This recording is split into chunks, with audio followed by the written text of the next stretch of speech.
Daichai, a 38-year-old office worker, ended up choosing the worst F-rank skills, but somehow became the most overpowered player in the entire game. In his everyday life, he worked hard just to make a living, yet instead of chasing a better career, he chose to dive into a brand new virtual reality game. He saw himself as a washed-up old man, but inside the game, everything changed. He felt young again, capable of incredible feats that real life had never allowed him to experience. He chose to name his character Earth and designed him to look completely plain and ordinary. Standing out wasn't his goal. He wasn't the kind of person who wanted to be the center of attention. Since he had work and responsibilities, playing the game all day wasn't an option. That meant he could only log in for about 2 or 3 hours each day. Worried that he might inconvenience other players if he teamed up with them. For that reason, he mostly stuck to playing alone. When selecting special abilities for his character, he intentionally went with weaker skills, ones that had performed poorly during the game's testing phase. His reasoning was simple. By picking these underpowered options, the hardcore gamers wouldn't bother paying him any attention. That way, he could enjoy the game at his own relaxed pace, without any pressure. For instance, he selected one called Medicine, which ended up being nearly worthless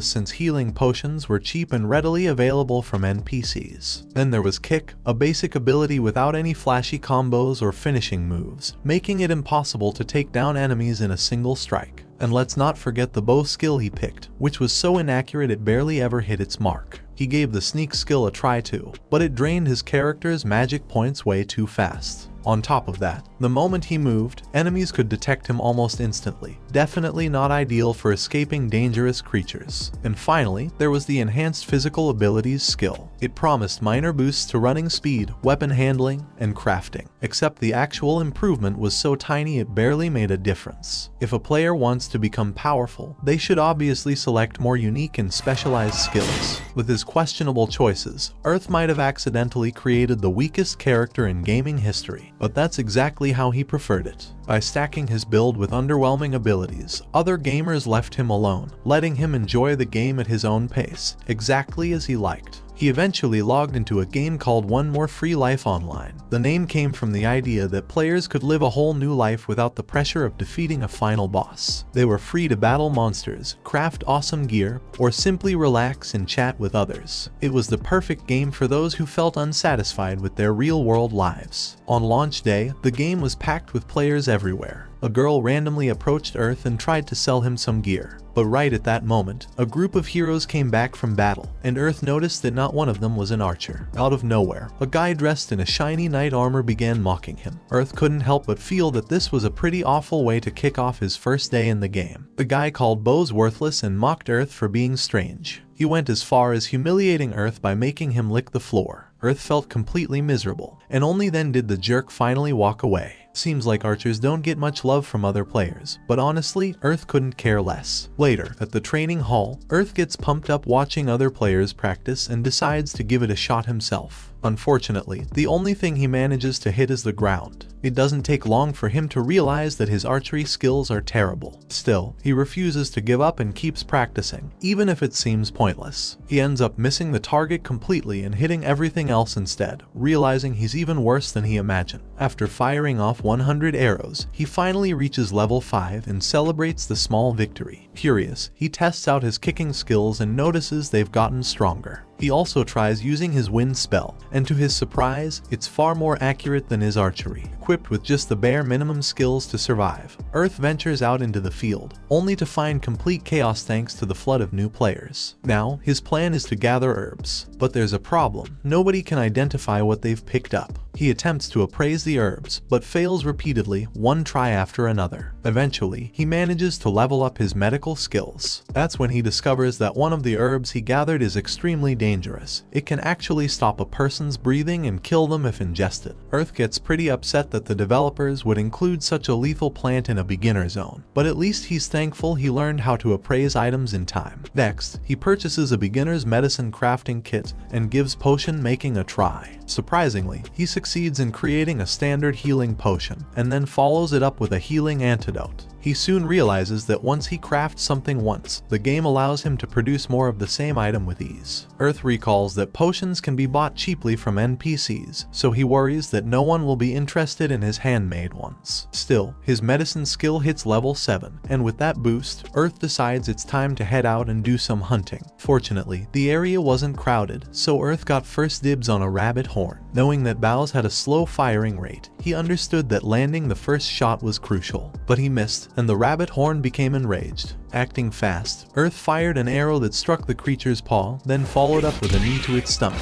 To wrap things up, he gave the rabbit horn a kick, sending it flying through the air. Earth came to the realization that he was better at kicking than shooting arrows. Right at that moment, two people appeared to greet him. One was a guy named Zwei, who couldn't contain his laughter after the rabbit horn let out such a strange sound. He said something about humor being justice, which left Earth wondering if he was some kind of comedian. The girl's name was Millie, and they asked if they could send Earth friend requests. Zwei got all excited when Earth said yes, talking about how they could become a top comedy duo. They walked off, and Earth returned to gaining more experience. However, he quickly noticed that the rabbit horns were surprisingly clever. No matter how quietly he tried to approach them, they always spotted him. His wind spell managed to take down one of the smaller rabbit horns, but he was eager to test out his sneak spell to ambush another one. It actually worked. Earth realized that while his bow usually missed the mark, combining it with his sneak spell made him surprisingly powerful. After a while, he decided to log off. He knew the hardcore players would be grinding all night, but he had work the tomorrow. The next morning, Earth had some awful tasting bread for breakfast and made up his mind to cook his own meals. He seasoned a steak to try and make it delicious, but quickly realized he didn't really know what he was doing. His first attempt turned out terribly, scoring only a 2. Not giving up, he tweaked the recipe, and the second try came out great. Still, he wasn't satisfied. He wanted to make it even better. Tapping into his inner chef, Earth's mouth-watering cooking smells started drawing in players from all around. When he finally completed the dish, it scored a 7, but before he could enjoy it, a crowd formed, all begging for a taste. Not wanting to hand it out for free, he set a steep price and was shocked when people actually was willing to pay for it. He ended up spending the entire evening cooking, which boosted his cooking level to 20 and even unlocked a skill that let him cook faster. Later on, Earth decided to try crafting a bow. Since bows weren't in high demand, most archers usually had to make their own. His first attempt was pretty simple, just a basic design, earning a low score of 3 and an attack power of just 4. But his second bow turned out way better. He used 3 wooden pieces this time, carefully sanding them down so they fit together just right. The result was a huge upgrade, boasting an attack power of 12. Earth finally gave his super plain appearance an upgrade with some stylish armor. After checking his stats, he was pleasantly surprised by the significant improvements he'd made.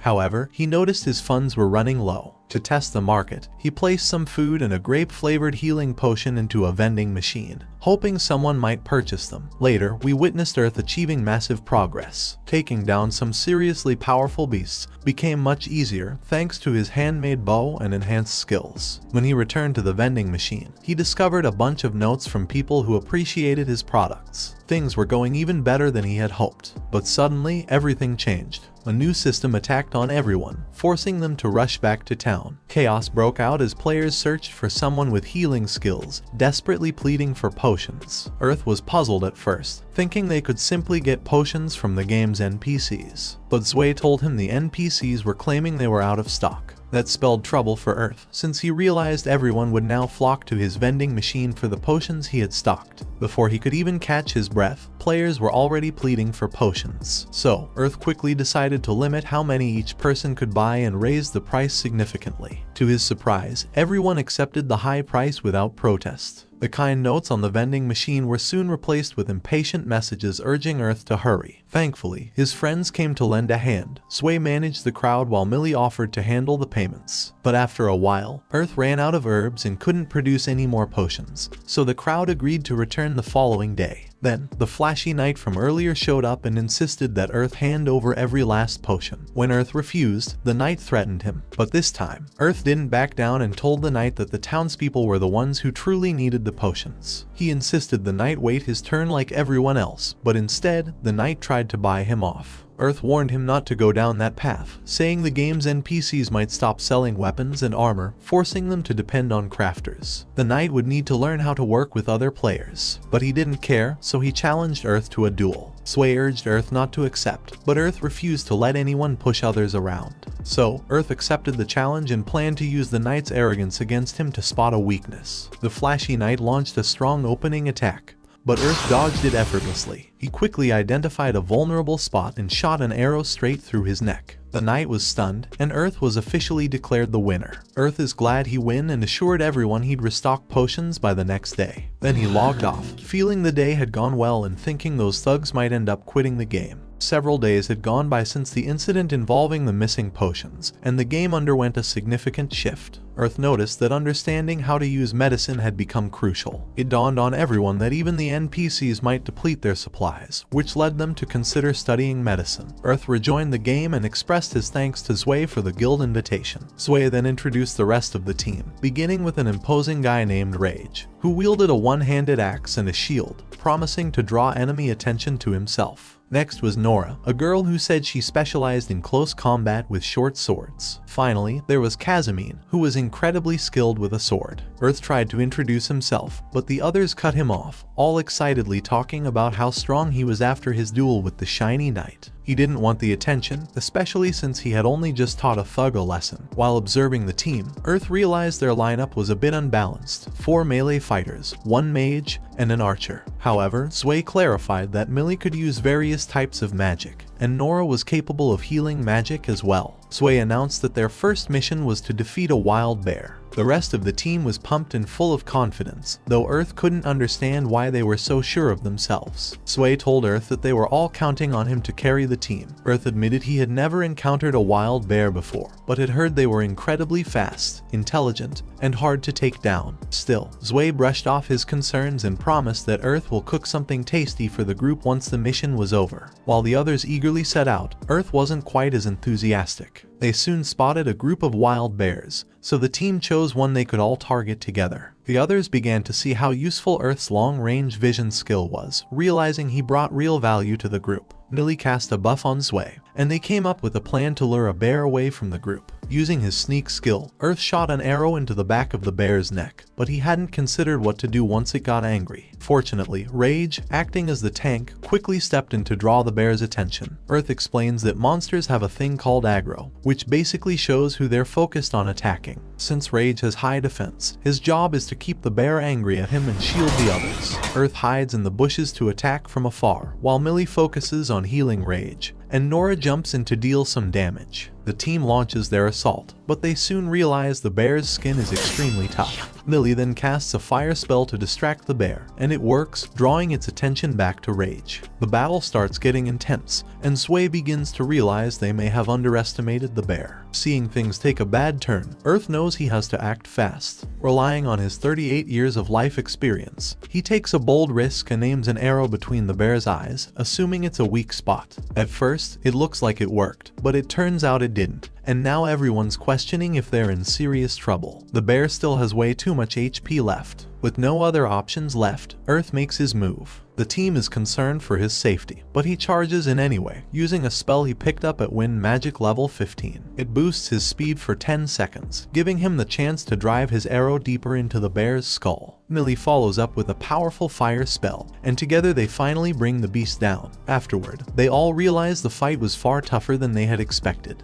After the battle, Earth cooks a meal for the team, and everyone is blown away by how delicious it is. They ask if making food that good costs a lot, but Earth tells them it doesn't. The real issue is that the recipes aren't available for purchase, since crafters follow an unspoken rule not to share or trade them. One reason trading recipes isn't practical is that creating them requires a significant amount of time and money. Another factor is that even when 2 people follow the same recipe, the results can end up being completely different. Recipes represent the effort and creativity poured into them by their creators. While you might replicate the instructions, duplicating the same level of quality is impossible. Zwei thinks Earth should always cook for them for cheap, and everyone agrees, even though Earth doesn't really want to. But they don't listen to him. They all ask to be friends, and Earth's first adventure with a party goes well. Some time later, Earth went out to hunt monsters, but things quickly went wrong. After taking down a monster by himself, he got overconfident and ventured into the forest alone. He attacked an ant, but his arrow didn't hurt it at all. Then the ant called for backup. Earth tried to kick it in the head, only to find out it could reflect damage. Paralyzed by the ants' counterattack, Earth found himself in serious trouble as the swarm closed in, ready to make him pay for his mistake. After dying, Earth received a penalty and was sent back to town. He admitted it was his own fault for being overconfident, and resolved to improve next time. Shortly after, all players got a notification about a major update called the Fairy Ball. It would introduce new skills and items for crafters, along with fairies to support them on their journeys. Realizing that other players would also be leveling up, Earth knew he couldn't afford to fall behind by getting more death penalties. Later on, we see Earth putting in a lot of effort to recover from his heavy penalty and learning how to become a blacksmith. Determined not to repeat his past mistakes, he decides to craft an arrowhead capable of piercing the ant's tough exoskeleton. He gathers two kinds of iron, regular iron for piercing and ultra-pure iron for impact damage. He then attaches a metal tip to a wooden shaft, creating an iron arrow with 7 attack points. After that, he forges a mace-style arrowhead designed specifically for smashing. Earth is sure he'll meet more enemies that can reflect damage, and kicking doesn't let him use a weapon. So, he adds short spikes to the bottom of his boots and a blade on the side to solve both problems. Even though it's a prototype, it's useful, giving him 12 attack points and 2 extra defense. But he wants to test it and make it better. A couple of rude guys walk up and start mocking his boots, joking about whether they're footwear or weapons. Earth confidently replies that they're both, leaving the guys embarrassed since all they can do is act tough. Afterward, Earth stops by a shop to pick up some bowstrings. The girl working there notices his unusual boots and gets a little nervous when he mentions he'll be using them to battle ants. She's surprised. She had no idea he was more than just a chef. Regarding his bow, Earth shares that he's reached archery level 30 and now has to choose a specialization. He's given 3 options: short bow, long bow, and hunting bow. Short bows are easy to handle but have limited range, which doesn't suit him since he's not a close combat fighter. Long bows offer great range and power but take too long to shoot, making them impractical for solo play.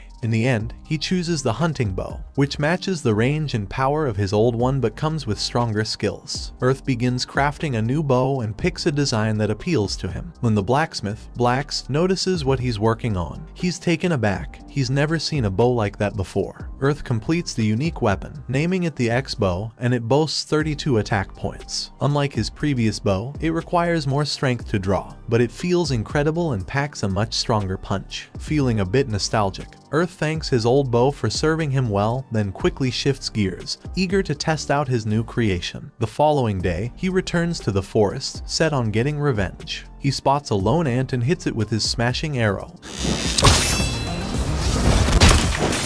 The ant attempts to reflect the damage, but Earth takes it down with his pointy arrow. Still, that's not enough to satisfy him. Wanting to feel better, he goes on a rampage, taking down as many ants as he can. Eventually, he stands proudly before the pile of defeated ants, declaring his victory. Yet, it feels like his thirst for revenge isn't quite over. Earth hauls the ant carcasses back into town, planning to craft fresh armor from them. As he works, word spreads about the fairy ball's beginning, and he spots a glowing crystal. Being an archer, he dreams of forming a pact with a wind fairy. With hope in his heart, he begins the ritual. The crystal trembles, only to shatter moments later. His heart breaks right along with it. Later on, Earth chats with Sway and shares how his fairy ritual didn't work out. While everyone else had success, they cheer him on and tell him not to lose hope. They mention there's still a chance during the second half of the event, and since the broken item didn't vanish, he can try again. Sway feels relieved that at least one issue is resolved but can't help but wonder why all the fairies seem to be so strangely drawn to Earth. Later on, Earth is just chilling in the shade when a tiny glowing particle floats toward him. He stands up and notes how fairies have been unusually kind to him lately. Gently, he lets the fairy perch on his finger and apologizes for not being able to make a contract because his crystal is still broken. The little fairy begins to play with the damaged crystal, prompting Earth to open his stat window and take a look. He notices his skill levels have increased, giving him the option to use 3 XP points to specialize in a new ability. Without hesitation, he accepts the trade, thinking that mastering a new skill could open up a fresh combat style for him. Eager to test it out, he decides to put the new skill to use in his very first dungeon. He ventures into the dark cave, reminiscing about how he used to do the same thing as a kid.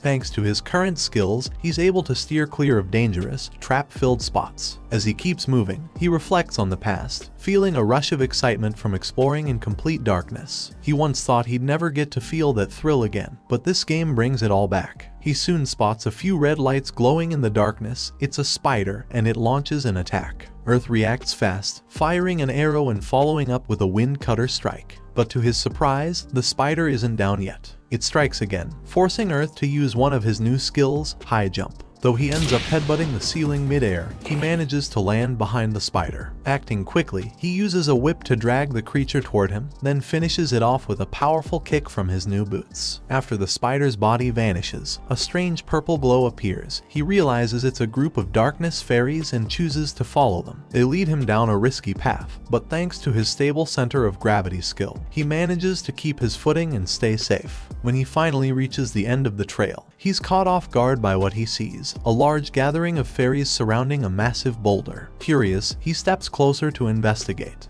He moves the boulder aside and discovers a hidden door behind it. When he opens it, he spots a box containing an ancient ring. As a memento of his adventures, he chooses to hold onto it and expresses his gratitude to the fairies. Right at that moment, the game masters issue a fresh announcement. They reveal the second phase of the Fairy Ball event, called the Fairy Battle Tournament. Without delay, he rushes back to the main city to catch the official broadcast. The game masters announce that players' fairies can evolve by taking part in the event. To trigger the evolution, they must win a set number of player versus player battles. However, there's a catch. They can't fight the same opponents more than once. Additionally, the top 16 players will earn a spot in an exclusive tournament featuring incredible new rewards. With this update, players can also unlock special titles to show off their achievements. However, some rare titles will be awarded based on each player's unique playstyle. Then comes the announcement that matters most to Earth. Players who failed to form a contract with a fairy will now have the chance to repair their broken crystals by participating in PvP battles. Not only will these repaired crystals guarantee success in forming a new contract, but there's also a high chance of obtaining an S-rank fairy. On top of that, the game will introduce a new system where fairies will have their own identities and personalities. The news excites everyone, especially Earth. Still, Earth worries that some players might go after craftsmen who aren't skilled in battle. He brings up his concerns with his craftsman friend, but they reassure him they'll be safe. They've already agreed to blacklist anyone who tries to pressure them into fighting, meaning anyone who targets them will be permanently cut off from buying their goods. Earth feels relieved knowing they've already figured out a way to defend themselves. Blacks then inquires whether Earth has visited the new town yet. He goes on to explain that Earth can use the warp portal to reach it, but cautions him that a large crowd of intense PvP players has assembled there.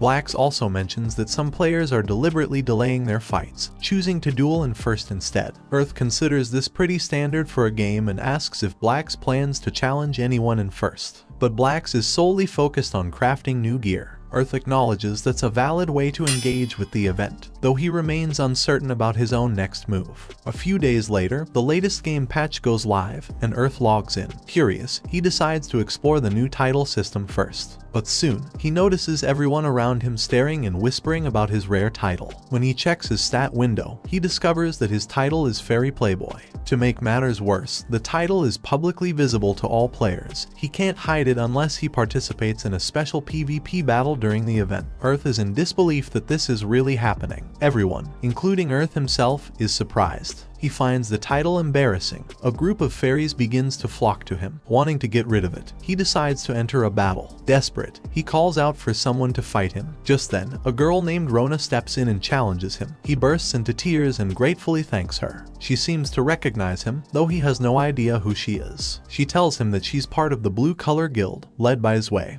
and mentions that she specializes in martial arts. She adds that she's interested in seeing Earth's kicking techniques. Just as he's about to accept her duel request, Rona's fairy suddenly flies over and lands on his shoulder. Earth is puzzled, especially since the fairy looks like it's been enchanted. Rona is just as surprised, saying her fairy is normally very shy. Suddenly, the fairy taps the reject duel button, leaving Earth confused. He assumes Rona changed her mind about fighting. Rona quickly explains that she has no idea what her fairy is doing. The fairy then flies back to Earth and begins snuggling against him. The surrounding crowd is just as confused, but they start to realize maybe his title isn't wrong after all. Earth really is a fairy playboy. No matter how many players he challenges to a duel, the outcome is always the same. The fairies refuse to let it happen. Rona admits she's never seen anything like it before, while Earth starts ranting and cursing the game masters. He goes back to his typical in-game routine, which mostly involves doing nothing productive, until Rona reaches out to him. She's looking for advice because her fairy keeps rejecting almost all the food she offers. Earth figures she's hoping he can cook something the fairy will actually eat. She's surprised and asks how he figured it out. As it turns out, Earth's food stand now has a massive line, since everyone on the game is dealing with the same issue. Curious, Rona asks how that even happened. A few hours earlier, someone had tried to feed their fairy some bread, but it refused to eat it. The player then asked Earth to cook something, thanks to his cooking skill. The fairy loved it, and word quickly spread. Now, players are flocking to him, requesting large quantities of food for their fairies. Ironically, Earth has always tried his best to avoid drawing attention, yet somehow, he ends up in the spotlight every time. In the end, Rona appeared to help in the food stall, and they quickly dealt with the customers. They thank each other for the help, and Earth explains he will be closing the shop because people are now starting to make fairy food. Rona asks what he will be doing from now on, and he realizes that he's been so occupied that he hasn't checked the new patch features. She then invites him to check the new town together, and they warp there. Earth is quite impressed by Nexia, the new town, and they make the decision to explore the PvP zone. The competitors facing off are a guy accompanied by a blue parrot and another guy with a wolf. Rona picks up on something unusual about the wolf almost immediately and points it out to Earth. He confirms she's correct, but they choose to keep watching the fight. The parrot guy begins by casting fairy wind magic, and soon, both players are clashing fiercely with their swords. The duel is intense, yet both fighters appear skilled as they expertly block each other's strikes. The wolf guy gains the upper hand, forcing his opponent back, and commands his wolf to unleash a fire attack. But the wolf doesn't obey. The guy urges it to hurry, yet every order is ignored. Rona and Earth are surprised. Fairies aren't supposed to disobey commands like this. The parrot strikes with lightning magic, and its owner swiftly finishes off his opponent with a decisive sword strike. The duel ends and Rona asks if Earth knows why the wolf fairy ignored its master's commands. He states the other dude is a slave fairy user. Rona is confused by that term, but Earth explains that's the term they use for people who abuse their fairies. Basically, the guy decided to force the wolf to do what he wanted by hitting it. Therefore, the wolf now refuses to listen to him. The guy suddenly stands up, visibly irritated, and gets ready to strike the fairy wolf out of frustration for not obeying him. Earth instantly senses that something's about to go wrong. Rona asks what's happening, and he explains that he once watched an online video about a player who treated their fairy like a slave. The abuse was so severe that the system intervened and punished the player by forcing him into a battle against his own fairy. Not only did the fairy accept the challenge, it evolved into an S-rank mid-fight. In the end, the player lost and had his contract crystal taken away. Fortunately, this time the guy seemed to realize what could happen and chose to back off. Rona admits she didn't know about this kind of system, but Earth explains that some older games use similar mechanics. He tells her that in those games, pets could rebel or even attack their owners if given too many unreasonable commands. She finds that kind of system outdated, but Earth points out that modern games tend to go easy on players. He suspects the game masters are aiming to shape this game more like an old-school MMO. He bids farewell, mentioning that he's about to log out. Back in reality, Earth takes off his VR headset, reflecting on how some players, like Rona, deeply care about their fairies, while others don't. However, he acknowledges that each player has the freedom to play as they choose. Later, he logs back into the game and concentrates on crafting. Soon, the slave fairy user approaches him, explaining that he wanted to speak with Earth because of his unique title. Earth is irritated but decides to listen. The player admits he wants to reconcile with his fairy. Unsurprisingly, the wolf treats Earth with kindness. The player confesses he's aware of the consequences if he continues mistreating his fairy and pleads for Earth's advice. Earth questions why the guy was cruel to the wolf in the first place. The explanation is simple. The player was misled by the game's mechanics and online trends. He'd seen videos of others abusing their fairies or treating them like performing animals, so he copied their behavior. But with the new patch, fairies were given personalities, and everything changed. The wolf stopped listening to him, and he had even resorted to hitting it to force obedience. Now regretful, the guy turns to Earth for help again, even offering to pay him. Earth declines the payment but firmly tells him to stop treating the wolf the way he used to. Instead, he offers some advice, like starting by treating the wolf as a friend. The guy seems unsure, but Earth dives into detailed advice. He suggests battling together, sharing meals, and taking breaks side by side. He even suggests saying goodbye to the wolf every time he logs out. Over time, this will help the wolf see him as a friend and become more willing to follow his commands. The guy then asks Earth to cook something tasty for the wolf. Earth quickly prepares a meal, and the guy offers it to his companion. Though hesitant at first, the wolf eventually accepts the food. The guy begins to tear up as he notices his fairy gradually warming up to him. He thanks Earth before leaving with his companion, but their exchange hasn't gone unnoticed. Someone lurking nearby seems intrigued by the scene. Earth questions the stranger's identity, and the man introduces himself as Silver, requesting a private conversation with him. Earth agrees to speak with the old man, uncertain whether he's a player or an NPC.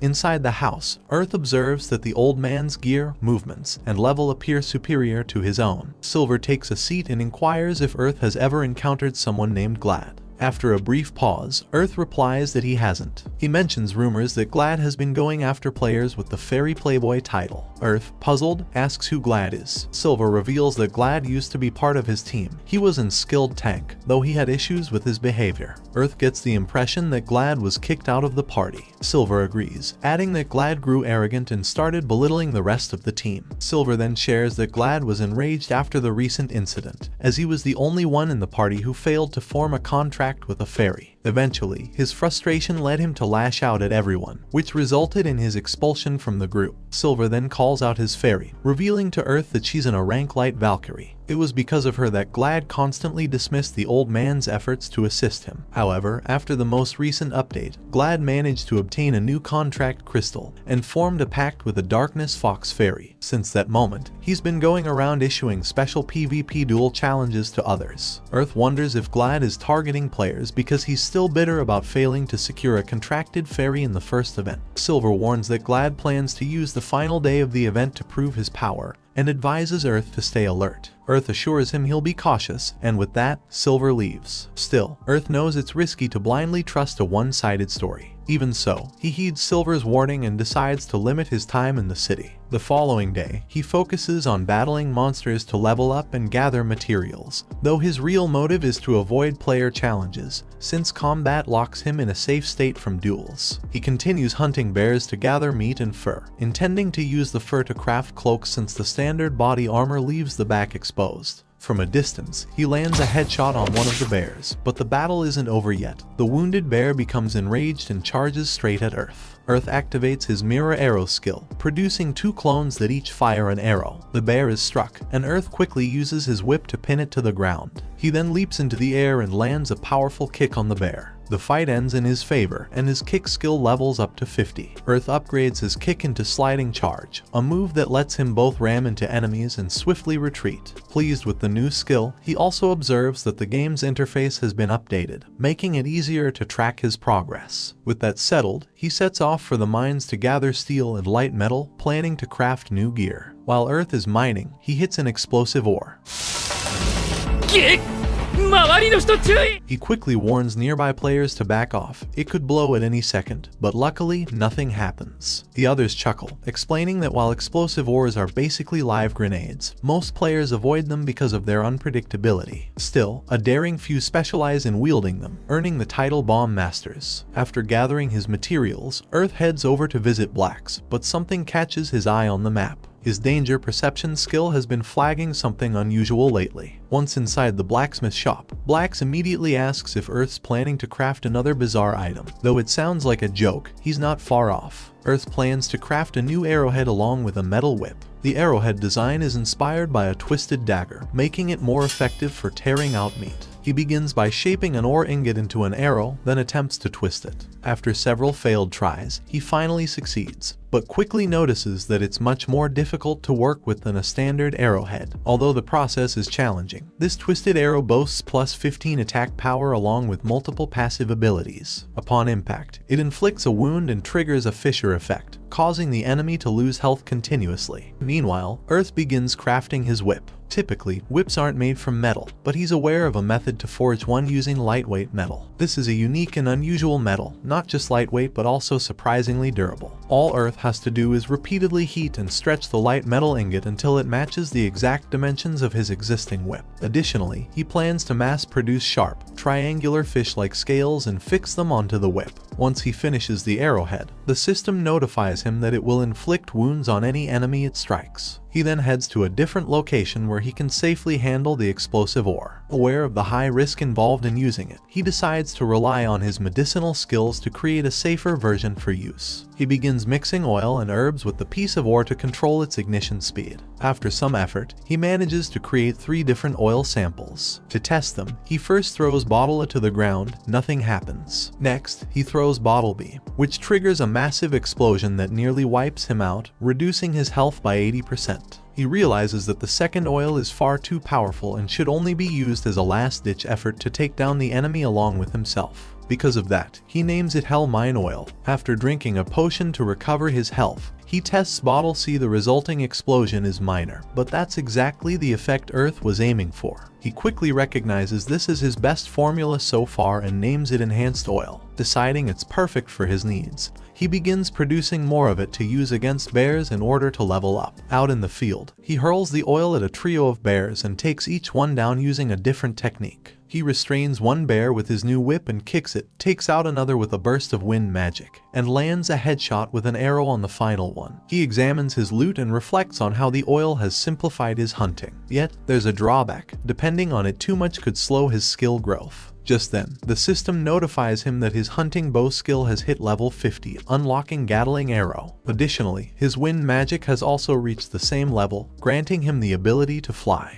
The system notifies him that upon reaching level 50 in both hunting bow and wind magic, he can merge them to unlock a unique skill, Aeolian Dust Hunting Bow. This skill infuses his arrows with wind magic, enhancing their power. However, mastering it comes with a trade-off. He will no longer be able to learn higher tier skills in either hunting bow or wind magic. Even though he's curious about learning more magic skills, Earth chooses to focus on combining bows and wind, as they complement each other well. He then sets out to test his new abilities. Gatling Arrow lets him launch arrows into the air and fire them rapidly one after another. Meanwhile, his flying skill enables him to jump higher and glide for a limited time. He then heads back to the city and asks a craftsman to turn the bear fur into a leather cape. Suddenly, a game-wide announcement pops up. The developers announce that the Fairy PvP event has officially ended, and they're about to reveal the 16 players who qualified for the final tournament. At that moment, Sway shows up and tells Earth they probably missed their chance to qualify because they didn't pay attention to the event. The 16 qualifying players are revealed, and Earth notices that both Silver and Glad made the cut. They boast the highest win rates among the competitors. Even after his talk with the old man, Earth finds himself intrigued by their upcoming match. He can't help but look forward to witnessing their battle. Some time later, the tournament kicks off, drawing the crowd to the arena. Earth activates his long-distance vision skill and spots several players sharing the same title as him. As the first matches unfold, he's surprised by how much the competitors have advanced their fairies. Watching their strength, he realizes that if he had qualified, his odds of winning any match would have been 10% at best. However, he notices something odd. The winning fairy absorbs light particles from the one who loses. He's not sure what it means, but he keeps watching every match all the way to the finals. The last battle is between Silver and Glad. Glad, full of confidence, tells Silver to give up, but the old man calmly replies that he needs to correct him. Glad asks how, but Silver calmly responds that he's going to defeat him. As the battle starts, both charge at each other. Glad parries the attack and reveals he's aware of Silver's strategy, using his axe as a distraction before throwing him off balance. Silver pulls back, and Glad immediately launches into an aggressive assault. The fight intensifies, with both combatants unleashing their fairies and abilities against each other. Silver's fairy lands a strike on Glad, briefly paralyzing him. Silver moves in for the kill, but Glad evades with a burst of wind magic. Glad counters, and his fox delivers the decisive attack with a fiery blast. Glad is declared the tournament champion, but then something unexpected occurs. His wolf transforms into a glowing orb before evolving into a fox girl. Overjoyed, Glad commands her to serve him, but she refuses. Confused, he demands an explanation, and she reveals that this transformation was a test to choose the future ruler of the fairies. She says there's a prophecy stating that their leader must be both powerful and skilled in warfare. Glad remains confused, so she clarifies that fairies are not naturally inclined to war. That's why they chose to learn combat from humans. In these battles, the winner inherits the knowledge and experience of the defeated, and the ultimate champion rises as the new ruler. Glad gets irritated because he feels the fairies are using players and then abandoning them. However, the fox girl clarifies that most fairies actually remain with their players. She's only leaving him because their contract has come to an end. Basically, her sole purpose was to help him take revenge on the old man. She tells him they never truly cared about one another, which is why they never formed a real partnership to achieve their goals. He shouts in frustration, but she calmly responds that while he sees this as just a game, for her, it's reality. Earth suddenly realizes the fox girl isn't talking like an AI, she sounds like a real person, but for now, he chooses to brush it aside and move on. The fox girl then offers Glad the chance to form a contract with a fairy just as powerful as she is, but he turns it down, determined to defeat her instead. Since neither of them is willing to back down, they start a duel. The fox girl immediately casts 5 different spells at once, but Glad skillfully evades them and launches a counterattack.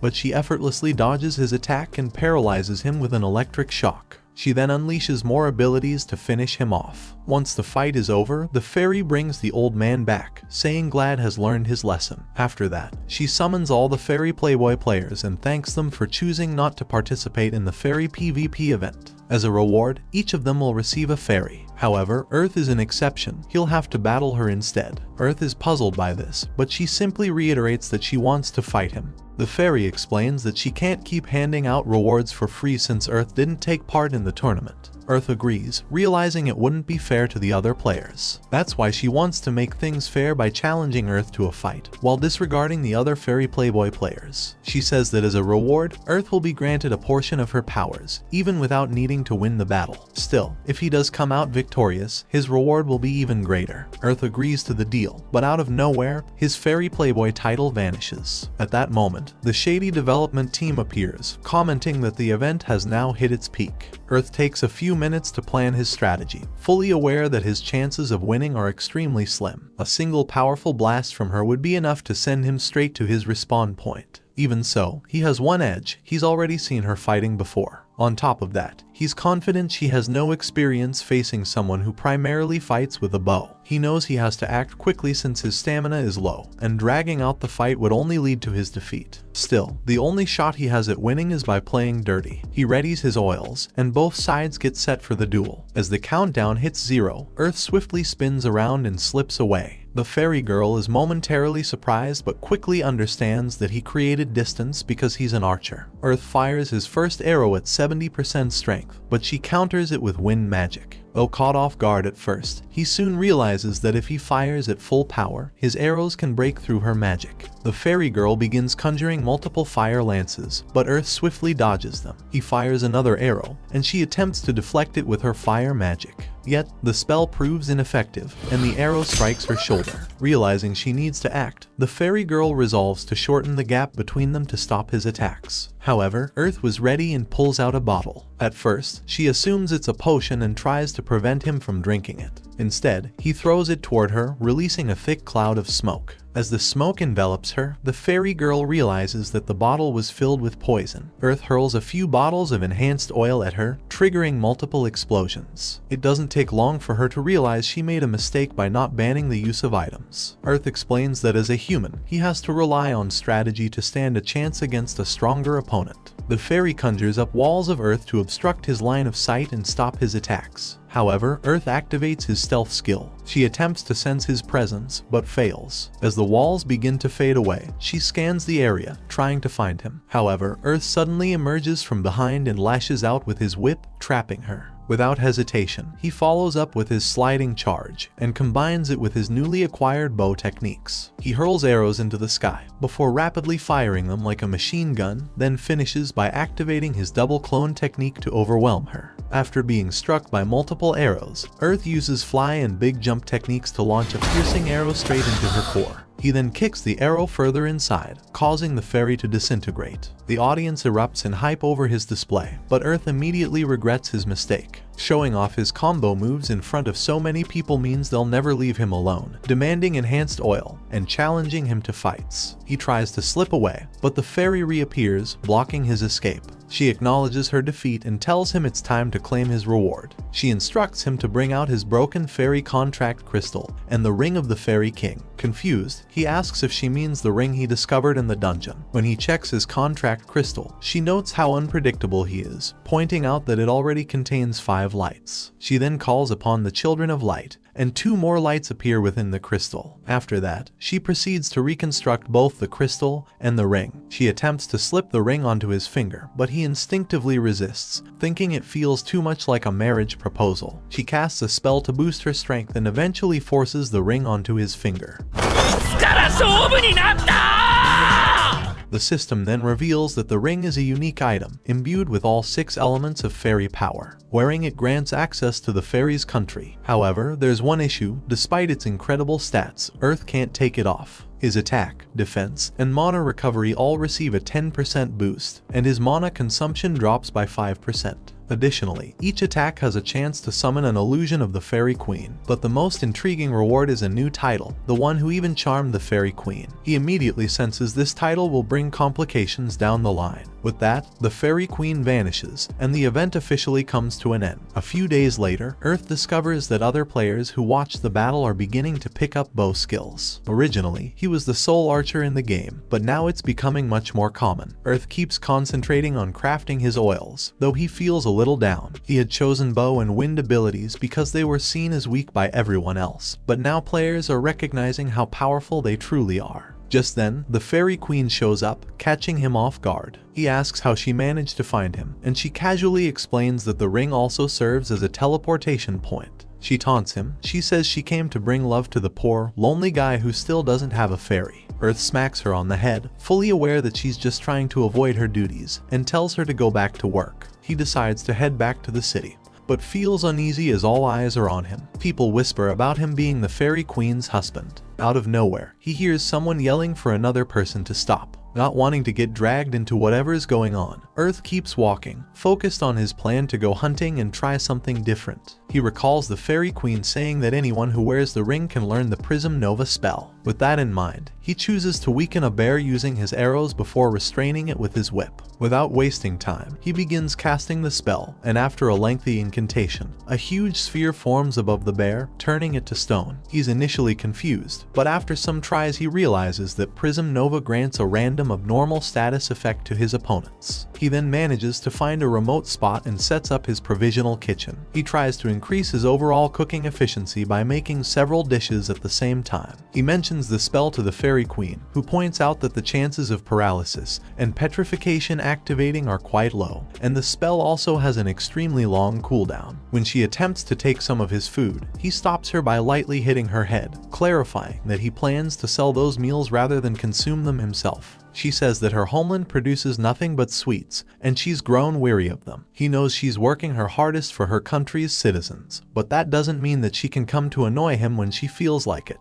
They're suddenly interrupted by a random dude. The guy complains that Earth is ignoring him in the city, making Earth realize this is the annoying guy. The guy introduces himself as Nazar from the Bow of Apollo Guild. He starts acting all high and mighty, claiming their mission is to liberate archers from oppression, even though Earth is the one actually doing that. Earth realizes this guy is an idiot. Then, Nazar says he came to offer Earth a spot in the guild, at the lowest rank. Earth simply replies that he's not interested right now and walks away. Later on, Earth sets up his food stall in the city and tells the Fairy Queen to go away, but she refuses. Eventually, he gives in and hands her some of the food he made. He comments on how much she eats, but she just calls him silly for not realizing why she's spending time with him. Then, without warning, she disappears, saying she'll be back soon. Earth then heads over to Black's workshop to work on his gear. As he gets started, he grows irritated by the crowd forming around him, with everyone staring and standing way too close. Black casually explains it's because he's famous now, but Earth tells them all to back off and give him some space. Earth then starts working on his gear, first the X-type bow. The bow's durability has has decreased, and he now needs to make a new one. He decides to replace both the main body and the strings. He uses excellent wood that he got from the second town to make the main body, and uses light metal for the brace. So, he upgraded the bow, making it way more powerful. The old one had a plus 32 attack boost, but this new version has plus 46. Then, he shifts focus to his bladed shoes. This time, he swaps out the main material for light metal, way lighter, and finally lets him reinforce them properly, making them sturdier and more balanced. He also throws in some twisted arrow spikes on the soles for extra punch. But this round, he skips the side blade. Instead, he adds 3 blades, imitating claws to the toe tip, and 3 twisted arrowheads to the top of the shoe. This way, he will be able to stab monsters when he kicks them. Not only that, but he makes the claws detachable, making it easy to replace. As a result, his fang leg blade gives him an additional 10 defense and 29 attack points. With that done, he only now needs to do one thing. He returns to the crafter girl where he ordered his cloak to be made and notices that she almost had a perfect item grade.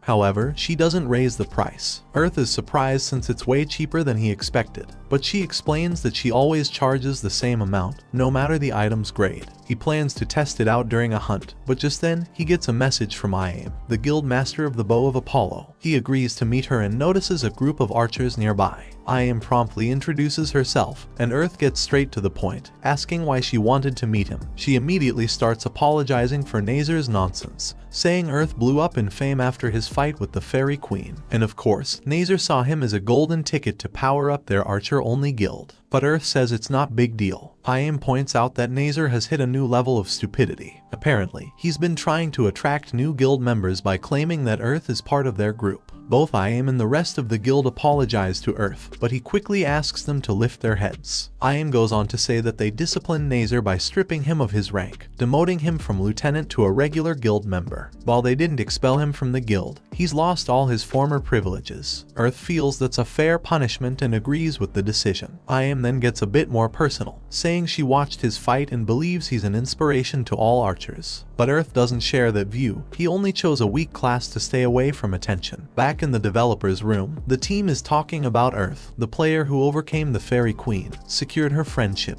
and became a major inspiration for others. Because of this, they make the decision to keep an eye on him. Earth's friend Zwei shows up and reveals a new status effect called Break Arms. If a player gets hit with it, they won't be able to hold a weapon for a while. On top of that, if a player takes damage to their arms that exceeds 25% of their total HP, they'll either be paralyzed or turned to stone. Right after that, a new dungeon is announced, a challenge from the departed. This dungeon has randomly generated floors every time someone enters, packed with traps, and the objective is to reach the 10th floor. Now Earth realizes he needs a shield to take on this dungeon. He knows relying solely on dodging won't cut it, especially in narrow spaces. So, he unveils his new small shield, explaining that he chose it because it works well with a bow. Using the materials he recently collected, Earth gets to work crafting new gear, and reveals he's building a high-tech compound bow. He even brought blueprints from the real world, making this version way more advanced than before. Blax is stunned to find that the bow has an impressive attack power of 38, despite its low bow score of just 3. However, Earth clarifies that the arrows are extremely costly, so he only crafted it to study its mechanics. He doesn't intend to actually use it, as Earth is already working on an even superior design.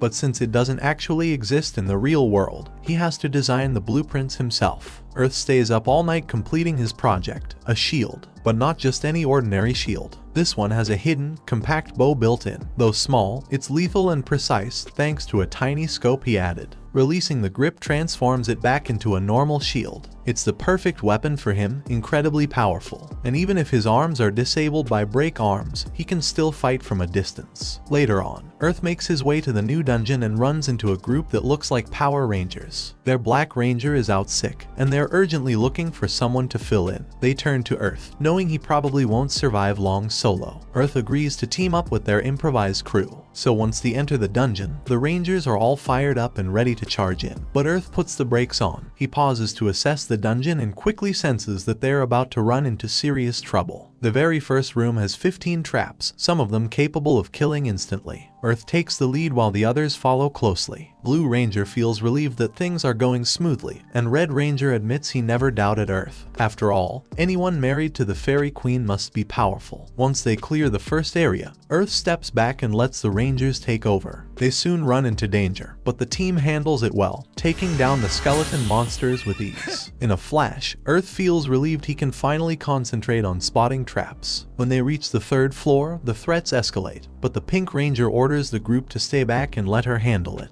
She manages to defeat some monsters on the third floor, though these foes are far stronger than those on the first. The axe-wielding fighter is shocked when his strikes prove useless, prompting Earth to clarify that these particular monsters are immune to physical attacks. Earth unleashes his wind-enhanced bow attacks, clearing out enemies with ease. They eventually find the entrance to the fourth floor, but by then, 40 minutes have already gone by. Since they only have an hour to finish the dungeon, the team decides to scale back their objective and aim for just reaching the fifth floor. As they step onto the fourth floor, Earth suddenly gets a strange, chilling sensation, like something bad is about to happen. Suddenly, a scream for help echoes through the dungeon. The Rangers spring into action, and Earth, though hesitant, follows behind. As they enter, a trap slams the door shut behind them, making Earth realize they're trapped until they finish the room's challenge. Surrounded by skeleton monsters, the Rangers are thrilled to engage in combat. Earth quickly checks for traps. Finding none, he unleashes his full power without hesitation. Everyone unleashes distinctive attacks, perhaps a bit too extravagant for Earth's liking, but their strength is undeniable. Soon, the room is cleared. With time running out, the group is sent back outside. The Red Ranger was impressed by Earth, so he is eager to learn his level. Earth doesn't reveal the exact number but confesses he's above 20. In truth, he's beyond level 30, but he chooses not to overwhelm someone he's just met. They divide their modest earnings. Earth adds them as friends, and after that they part ways. Later on, Earth realizes he must disarm traps more quickly if he wants to make it to the 10th floor, so he sets out to craft a tool to boost his thief skills. Blacks offers to help and ends up upgrading the lockpicking device beyond Earth's expectations. Motivated by this, Earth pushes himself further, crafting a large supply of arrows in preparation for the next dungeon expedition. Out of nowhere, the Fairy Queen shows up again, looking frustrated. She explains that handing out the crystals was the easy part,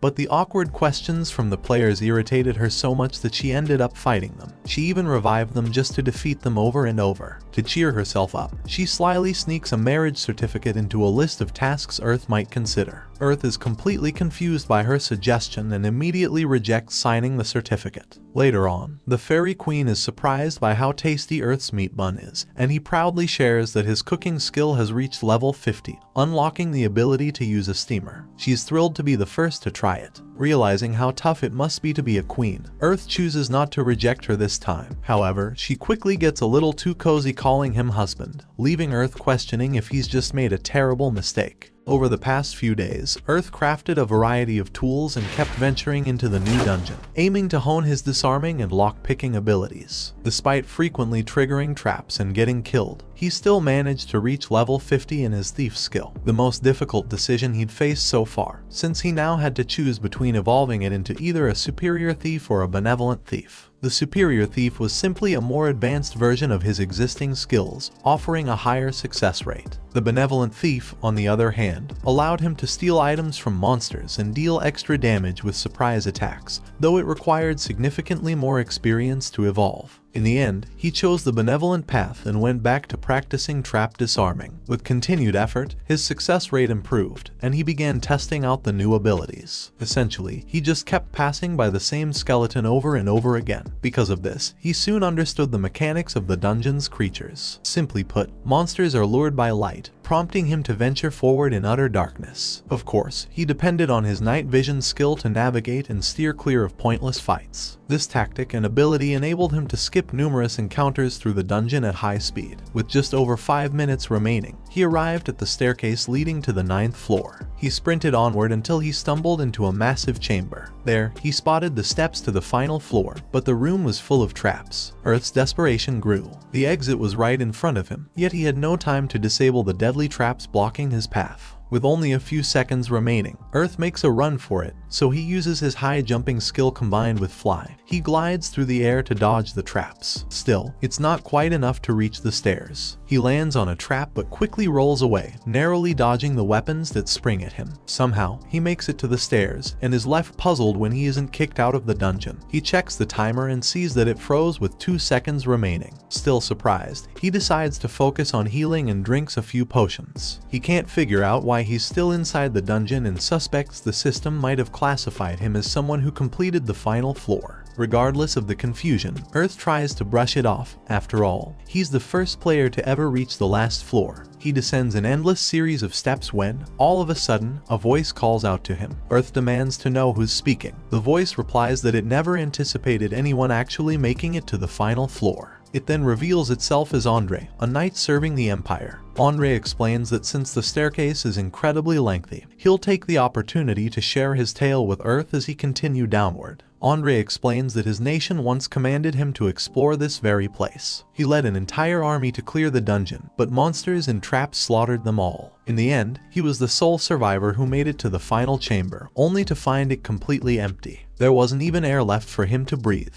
He goes on to explain that he was eventually turned into a skeleton knight and made to guard the dungeon. Earth, confused, asks if the room still exists, but Andre tells him he destroyed it, wanting to spare others from suffering the same humiliating death trap he did. Earth reflects that even after becoming a monster, Andre still tried to uphold the honor of a noble knight. Then, Andre adds that Earth will find him waiting at the bottom of the stairs. Earth then asks Andre what he wants, and to his surprise, Andre says he wants to die. Earth halts in his tracks, taken aback by the response, but Andre explains that he's already endured more than enough. He refuses to let his heart turn into something monstrous, yet he's nearing his breaking point. He pleads with Earth to release him from this curse and allow him to reunite with his fallen comrades. Suddenly, the stairs begin to vanish, forcing Earth to sprint back in a panic. But he's not quick enough and ends up plummeting into a bottomless pit. A few minutes later, he regains consciousness and hears a strange noise. It's Andre. The skeleton is cackling wildly and muttering to himself. He reveals that Andre has finally surrendered, and now he has full control of the knight's body. Without hesitation, Earth stands up and casually shoots an arrow straight into his skull,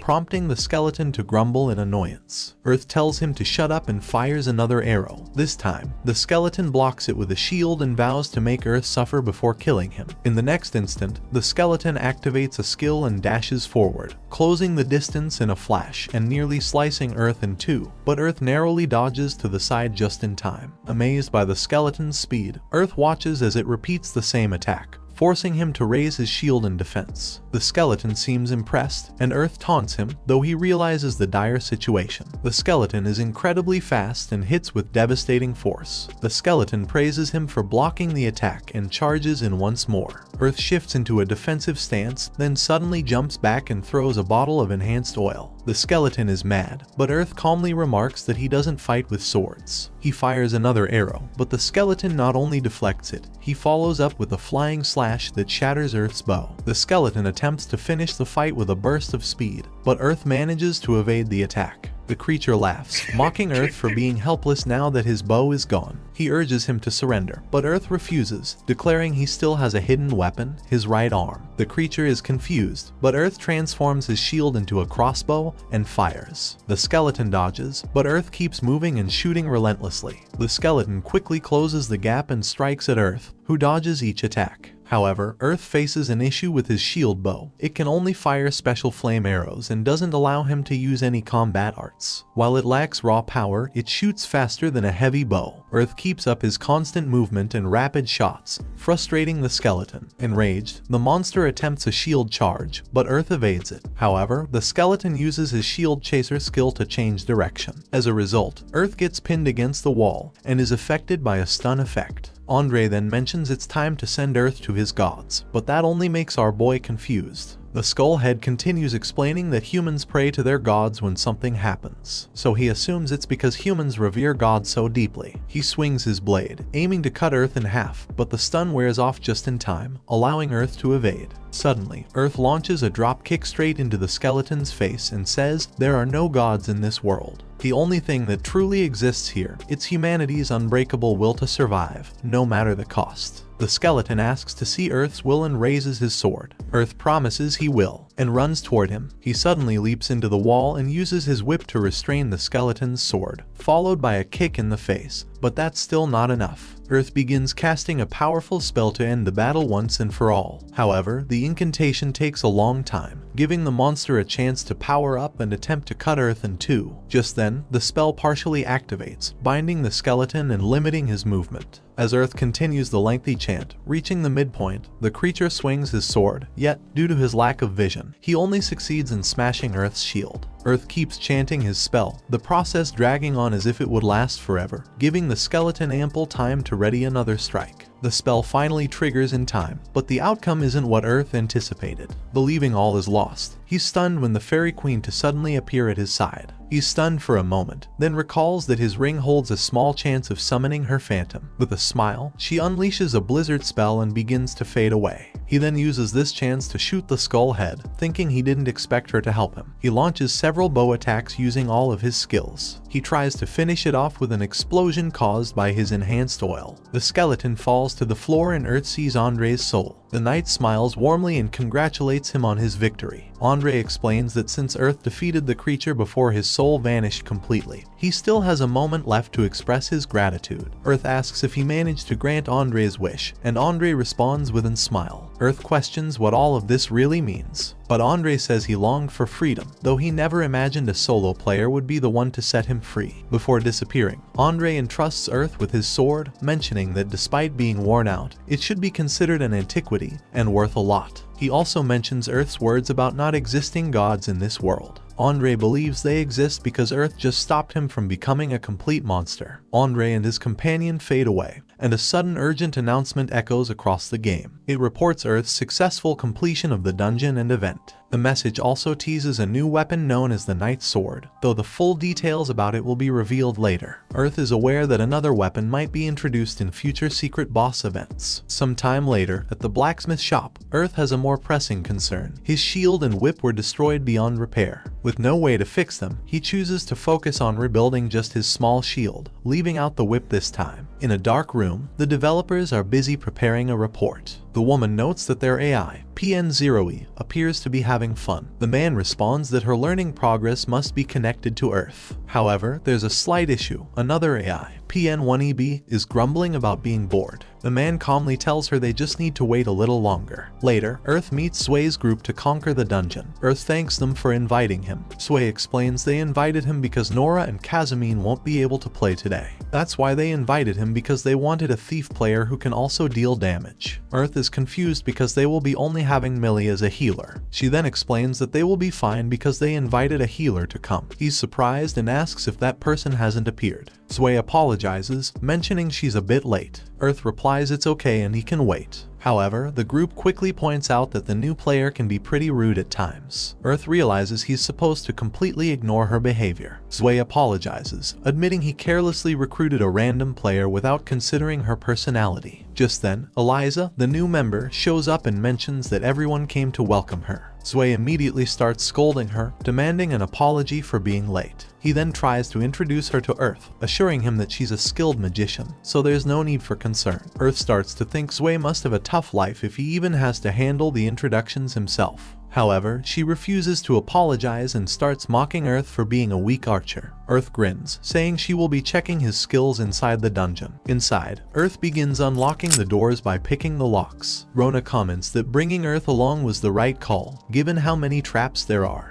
Earth notes that while the traps are fairly common, some of them are deadly enough to take them out in one hit, so everyone needs to stay alert. However, Eliza is still complaining. They easily manage to reach the 5th floor and Sway decides to take a break. Eliza is annoyed because she wants to brainlessly rush to reach the 6th floor. She complains they've been inside for 30 minutes already and they must hurry up. The group explains there are several dangerous monsters on that floor, so they must take a safe approach. But Eliza doesn't believe they're that dangerous. Earth mentions that lesser liches inhabit that floor, monsters immune to physical attacks that also inflict debilitating status effects, earning them the nickname trauma generators among players. Eliza grows concerned, but Millie reassures her, saying she can remove freeze and paralysis, while Eliza can handle petrification. Rona adds that her attacks are magic-based, so she'll be fine. fine. Sway concludes that the group should be able to handle a lesser lich. Earth joins the confidence group when he suddenly has a notification. He reveals to the group that there are 12 monsters approaching them, 4 of whom are lesser liches. Sway asks if Earth can find any traps inside this room, but Earth replies there aren't. Then Sway tells everyone to prepare because they will be fighting there. Everyone gets hyped out and Millie gives everyone some buffs. Well, except Eliza, who thinks she's having a nightmare right now. Sway tells her to grow a pair and get ready. She follows orders and starts preparing her spell. Earth prepares to strike, but suddenly 4 lesser liches emerge from the walls. He launches his attack with Wide Arrow, splitting it into 3 duplicates. Eliza and Millie join in, unleashing Holy Ray and Explosion, taking down the first lesser lich. However, the remaining 3 press forward. Rage steps up, taunting the creatures to draw their attention,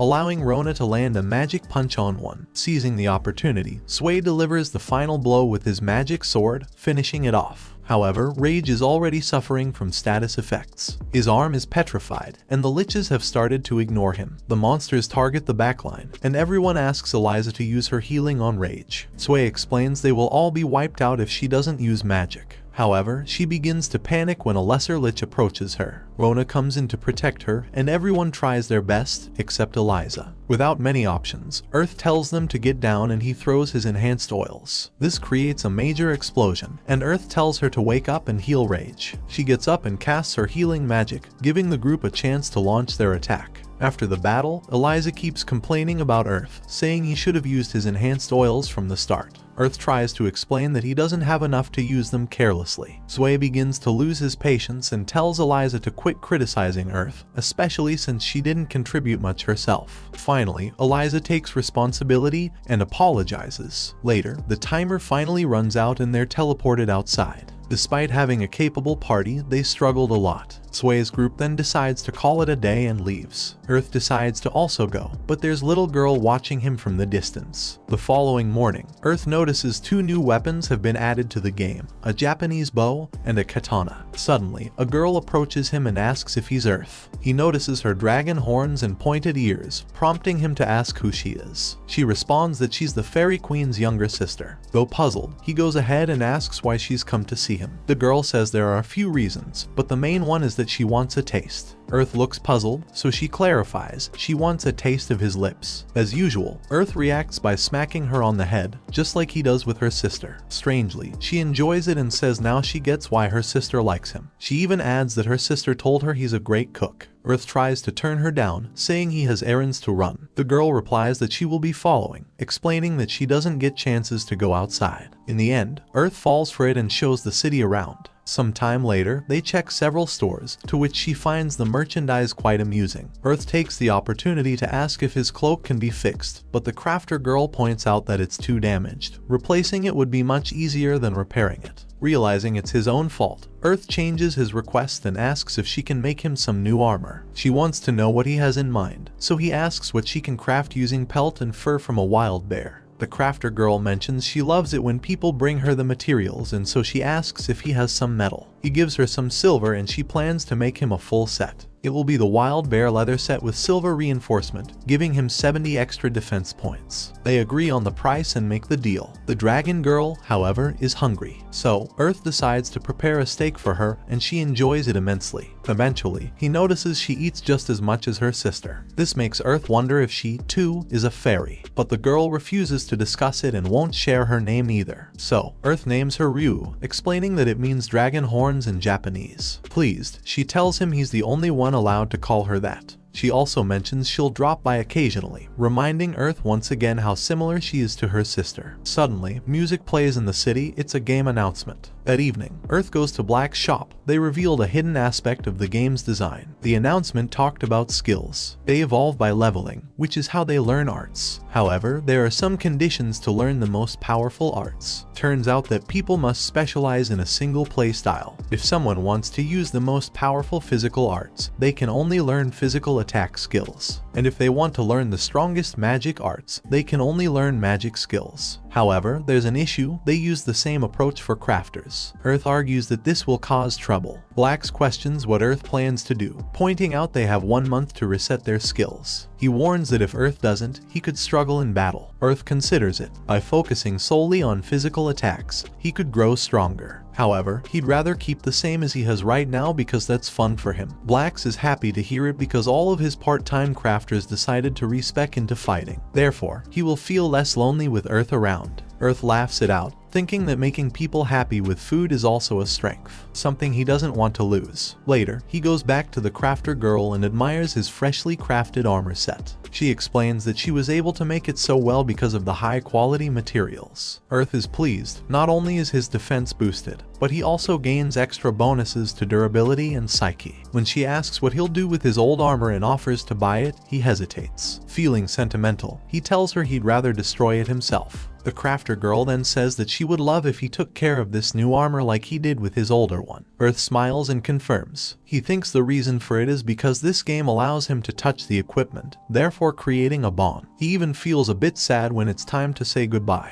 As he starts to walk away, he hears someone call out to him. Turning around, he sees the fairy queen, looking unusually serious. She tells him there's something she needs to say. Curious, Earth listens closely, but is caught off guard when she suddenly casts a barrier around them. The fairy queen begins by apologizing, then reveals that he'll never be able to form a contract with a fairy. Confused, Earth asks if the fairies dislike him that much. But the queen explains it's actually the opposite. They love him far too much. Earth is confused, but the fairy queen explains she planned to introduce him to a fairy. She was expecting that they would be able to make a contract soon. That's why she bought 6 greater S-rank fairies alongside her, which he would be choosing from. The fairies explain they were expecting to be on a contract with him. However, all the citizens of the fairy kingdom found out about that plan, and 80% of the population gathered in the castle gates, asking to make a contract with him. Earth is surprised by that number. The fairy queen goes on to say that she can't show favoritism toward her people, and allowing a fairy to form a contract with him would throw her entire nation into turmoil. Earth shrugs it off, saying he gets it. She then asks if he's upset, pointing out that his journey and battles will be tougher without a fairy partner. But he simply responds that's just how life is, and it should still be fun. She chuckles, calling him a weirdo, but insists on giving him a different kind of power as compensation. She asks for his hand, so Earth stretch it. She then gives him 2 powers. Those 2 techniques are recreations of powerful skills created by the fairy ruler. First is 7 falling starts, which increases his damage if he lands 7 bow shots on a target within 30 seconds. The other one is the sacrifice bow, which costs 90% of max health and 100% of max mana to shoot a powerful arrow. However, it will destroy the current equipped bow. She tells him to be careful while using it, and that his stats should return to normal after some proper rest. Yet, Earth's biggest concern is sacrificing his bow. She urges him to keep it hidden and then asks if he's seen the latest news. The fairy kingdom will be unlocked in the upcoming update. She invites him to visit, and he agrees. Before heading out, he shares some homemade food with them. Little does he know, this simple gesture plants an idea in the fairies' minds. They start plotting future visits to his place. A few days later, Earth is preparing some meals when Sway asks him if he heard about the new campaign. Earth simply replies it was big news. However, one of Sway's guild members is confused, so Earth explains there are 3 other games that use the VR system. There's a fighting game, a first-person shooter, and a mecha game. However, each of those games requires its own unique VR helmet. To address this, the companies joined forces to develop a universal VR helmet that works across all games. They also planned a major promotional campaign, offering players 15-day free access coupons,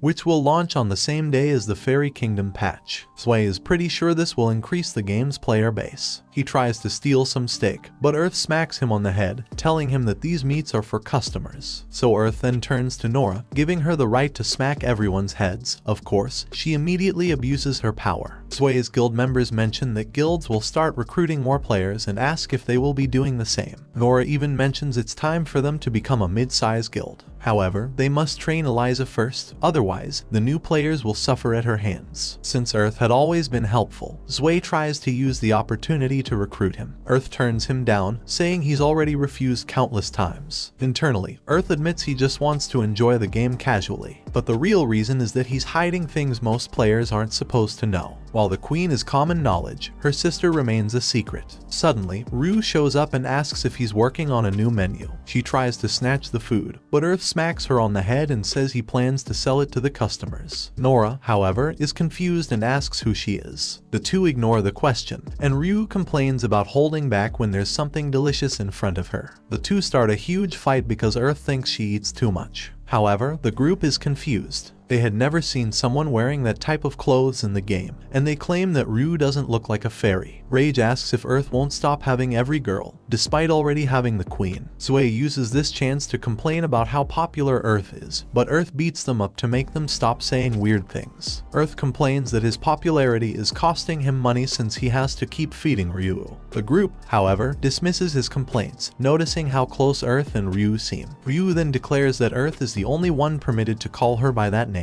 The others are stunned, but Zwei tries to threaten Earth, warning that he'll expose the situation on the game forum. Earth replies, saying that if Zwei does, he'll never get to taste his cooking again. Nora then mentions that Earth is not only a fairy playboy, but he also became a dragon keeper. Earth laughs it out, but he worries about what will happen when the fairy kingdom opens. Days later, the fairy kingdom patch is launched, and Earth explains the fairyland is located south of the second city. He explains the castle is in the center, while also having cities and forts in all 4 directions. But still, the only way to reach it is by walking across the map. Earth trails behind the group people and reaches the northern fortress, struck by the massive walls, though the line to enter is even more overwhelming. As he waits, a stranger approaches and requests to inspect his ring. Earth wonders if the ring might grant him special access. When he presents it, the man recognizes it as the Fairy Queen's ring, verifying Earth's identity and instructing him to come along. Earth is confused, but the man clarifies that the Fairy Queen has commanded his immediate presence, leaving him no choice but to follow. Earth gets even more confused, but the man simply tells his men to bring something. The players waiting in the queue stare at Earth, thinking this is some sort of event. Earth closes his eyes, hoping that the people will stop noticing him. He then opens them back and notices a huge blue beast in front of him. The beast then moves, revealing to be a bird. So the man explains it's a Pikasha, a bird that only some selected people can ride. The man casually instructs Earth to board the bird heading to the capital. Earth is stunned, but his disbelief is cut short when nearby players grumble about not being fortunate enough to get the same opportunity. After politely greeting the bird, Earth climbs onto its back and notices how incredibly soft its feathers are. The man explains that this is intentional. The fluffiness acts as a natural safety harness. With that, the bird spreads its wings and soars into the sky, carrying Earth toward the castle. Earth is amazed because the bird can expand the height limit. He also noticed there's no wind resistance, which allows him to fly while feeling the wind. The Pikasha keeps flying, passing through towns, and finally arrives at the castle. There, Earth is welcomed by the queen and the other fairies. Suddenly, Earth kneels and greets the queen. However, he's shocked to find out that all this urgency was because she prepared a parade for him. That evening, the Pikasha bird takes him across the city, where the citizens of the fairy kingdom gather to welcome him. Although he dislikes being in the spotlight, he realizes there's no point in turning it down.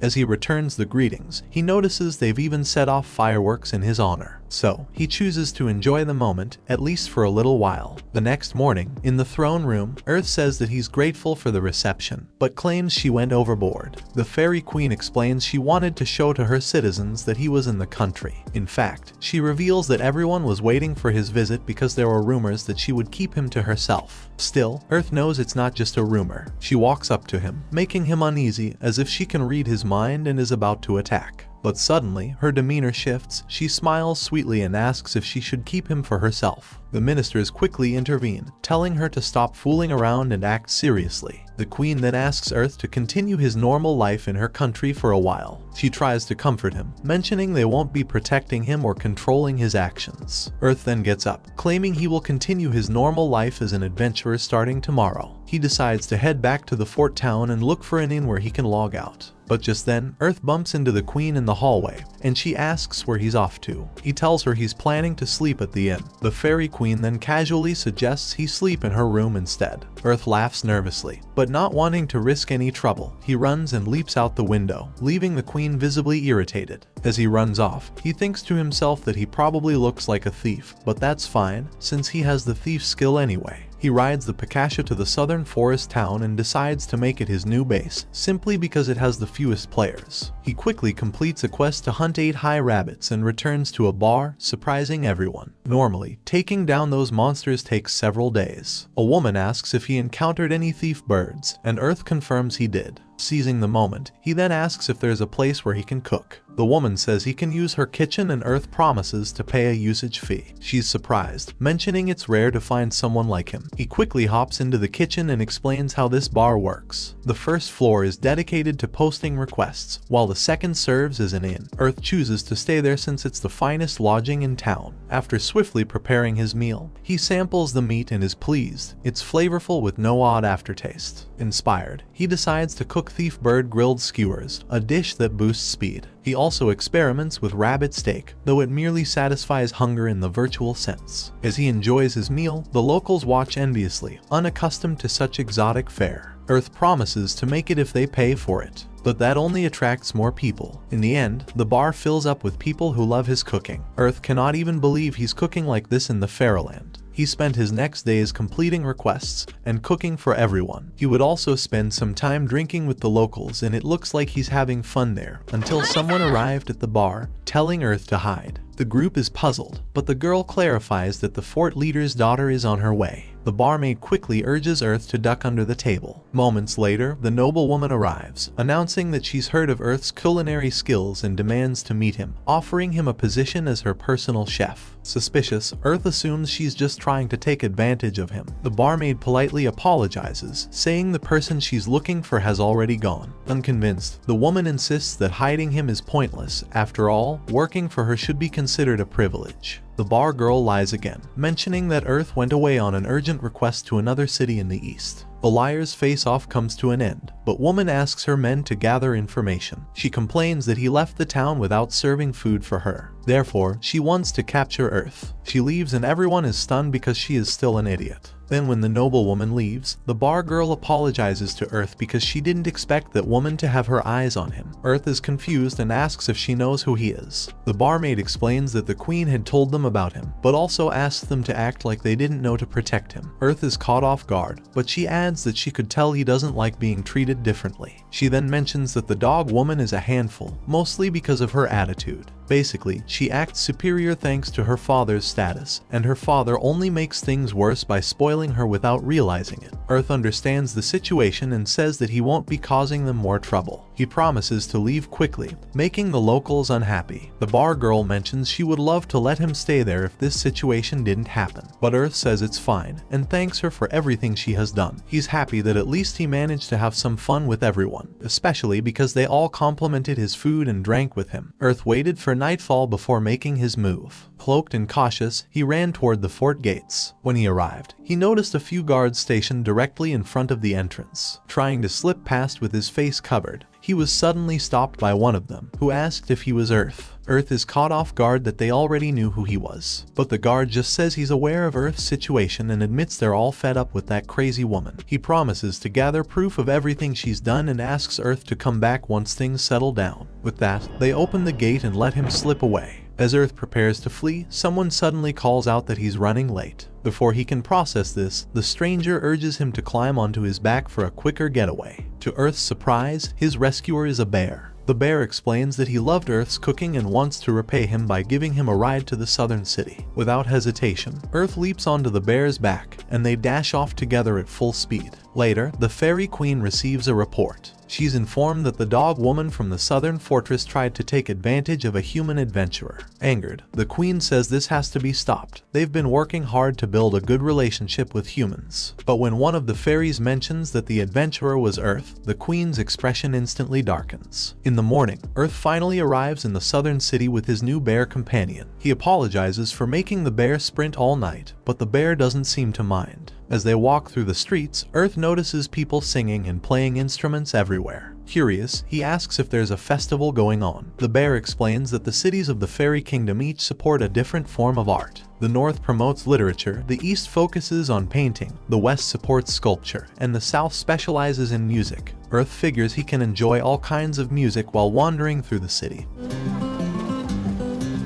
But he's too exhausted to explore right now. The bear suggests a nearby inn, and once they arrive, the innkeeper says he's fine with Earth staying there with the wild-haired Zetten. Earth is puzzled by the name, but the bear just mutters that it's an embarrassing nickname. Once in his room, Earth dives into bed, feeling grateful to have the support of a titled fairy. He then logs out to get some rest. The following day, he logs into the game and attempts to get out of bed, but finds himself unable to move. He believes it's a game bug. He soon senses something strange beneath his blanket. Peeking underneath, he discovers the fairy queen there. He pleads with her to release him, but she refuses. He warns her that others might misinterpret their position, but she doesn't care, so she won't allow him to leave. At that moment, the innkeeper opens the door without knocking, witnesses the scene. He quickly backs out, apologizing for the disturbance. Earth pleads for his assistance, and Zetten arrives, asking how he can help. However, upon seeing the situation, Zetten bursts into laughter, teasing Earth for sneaking a girl in on the very first night. Earth struggles to push the fairy queen away, insisting that he didn't bring her there. The fairy queen clings to him, explaining that if she releases him, he'll flee the country. At that moment, both the innkeeper and Zetten recognize her face and are stunned to realize she's their queen. Suddenly, her dragon sister shows up, leaving the other two even more stunned. She demands to know what the fairy queen is doing there, and the queen explains that she came to apologize for the chaos caused by the other crazy girl in the southern city. She adds that the woman, her father, and their private force of 80 soldiers have all been punished. Curious, Earth asks what kind of punishment they received. The fairy queen cheerfully begins to explain what she did to them. She instantly transported them to a deserted field and proceeded to brutally defeat them 30 times, reviving them 29 times. She added that the dog woman had been stripped of her rank and reduced to the lowest level soldier. Zetten and the innkeeper were shocked by the harsh punishment, but Ryu explained that her sister had finally shown her true, terrifying nature and would now start driving people away. Earth, however, brushed it all off, saying that everyone else had treated him well, and he refused to let the dog woman's actions make him hate the entire country. The fairy queen instantly lights up with joy, but Ryu smacks her on the head,